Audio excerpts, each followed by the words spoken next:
സ്വാഭാവികമായിട്ട് ഞാൻ ഈ ഡാൻസിനോടൊക്കെ വൈകിയുള്ളതാണല്ലോ. ഞാൻ ഡാൻസൊന്നും പഠിച്ചിട്ടില്ല, മറ്റേ കലാമണ്ഡലത്തിൽ. അതുകൊണ്ട് പൊതുവെ മടിയാണ്. പിന്നെ സാറ് പറഞ്ഞ ധൈര്യം തന്നു. പിന്നെ എന്തോ അവിടെ അത് പെട്ടുപോയില്ലെന്ന് വെച്ചാൽ ചെയ്തു പോയത്. അതുകൊണ്ട് അതിൻ്റെ 3 ഇരട്ടി ഉണ്ടായിരുന്നു. ഞാനന്ന് ഇറങ്ങി പുറകോട്ട് വന്നതാണ്. ഡാൻസ് മാസ്റ്റർ എടുക്കാനെങ്കിൽ പഠിച്ചു. അതിപ്പോൾ എത്രത്തോളം മോശമായിട്ടുള്ള അത്രത്തോളം ഉത്തരവാദിത്തം ഞാൻ ഏറ്റെടുക്കുന്നു. അതൊരു ഫാൻ ബോയ് മൂവ്മെന്റ് ആണ്. പ്ലസ് പുറത്തൊരു ഡയലോഗ് ഉണ്ട്, ഡാൻസ് എന്ന് പറഞ്ഞാൽ ഒരു വീക്ക്നെസ് ആണ് സാർ ഡൊമിനിക്കായിട്ട് പറയുക.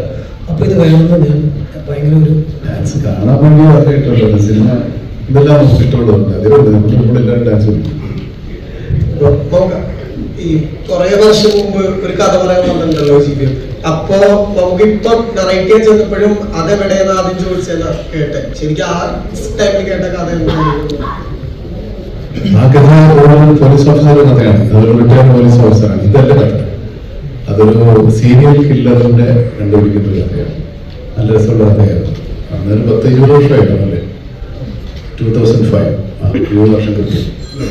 അന്ന് അനുഭവിച്ച കഥയാണ്. പുള്ളി പക്ഷെ കഥ പറഞ്ഞ് ഞാൻ കുറച്ച് ആവേശബോധരായിട്ട് പിന്നെ പുള്ളി ആ വാർത്ത കണ്ടിട്ടില്ല. പിന്നെ ഇവിടെയാണ് പോകുന്നത്. നല്ല കഥയാണ്. പക്ഷെ അത് റിട്ടയർഡ് പോലീസ് ഓഫീസറാണ്. Suspend retiring police. അന്നേ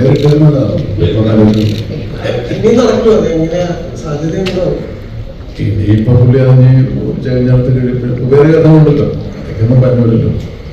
അതുകൊണ്ടാണ് ഈ പോയതെ തിരിച്ചു വിളിപ്പിച്ചത്. ഞാൻ തിരിച്ചു വിളിച്ചിട്ടില്ല. പുള്ളി പോയിട്ട് തിരിച്ചു വന്നു. ഞാൻ പറഞ്ഞിട്ടെങ്കിലല്ലേ നമുക്കത് പോയത് പെട്ടെന്ന് തിരിച്ചു വരണമെന്ന് പറഞ്ഞു. അപ്പൊ അത്രമാത്രം ഇഷ്ടപ്പെട്ടു കഥ എന്നാണ് മനസ്സിലായത്.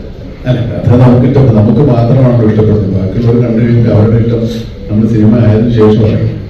നമ്മളെ ആദ്യമായിട്ട് ഇമ്പ്രസ് ചെയ്തുകൊണ്ടാണ് നമ്മൾ എടുക്കുന്നത്. അത് ശരിയാവാൻ തെറ്റാവും. അധികം